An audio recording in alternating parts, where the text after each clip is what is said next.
Dua pencuri yang jadi target operasi kepolisian Aceh Singkil berhasil diringkus dan langsung ditahan di Polsek Gunung Meriah.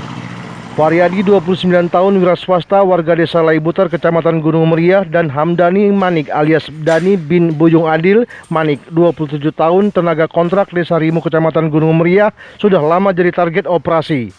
Berdasarkan informasi dari jaringan personil Polsek Gunung Meriah, pelaku spesialis pencurian dengan bongkar gedung kosong saat ini meringkuk dalam penjara. AKP Adriamus Kapolsek Gunung Meriah dapatkan informasi bahwa dua pemuda yang kendarai sepeda motor sedang berusaha tawarkan barang elektronik yang diduga hasil curian.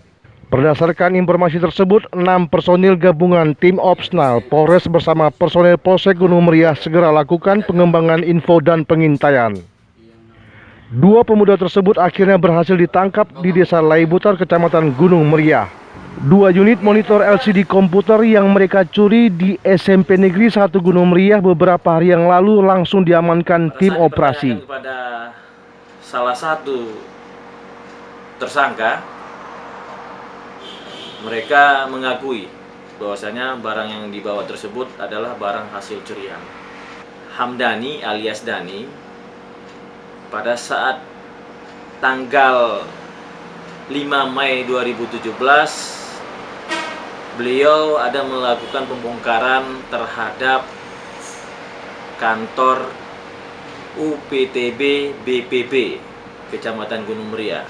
Dari kantor tersebut beliau berhasil mengambil barang berupa proyektor dan juga LCD. Adapun pasal yang kita terapkan kepada tersangka yaitu pasal 363, ketiga dan keempat, ya, pencurian dengan pemberatan yang dilakukan bersama-sama pada malam hari. Ya, ancaman hukumannya 7 tahun penjara. Bongkar siapa? Orang Siraja masih main? Muhammad Studi melaporkan dari Aceh Singkil.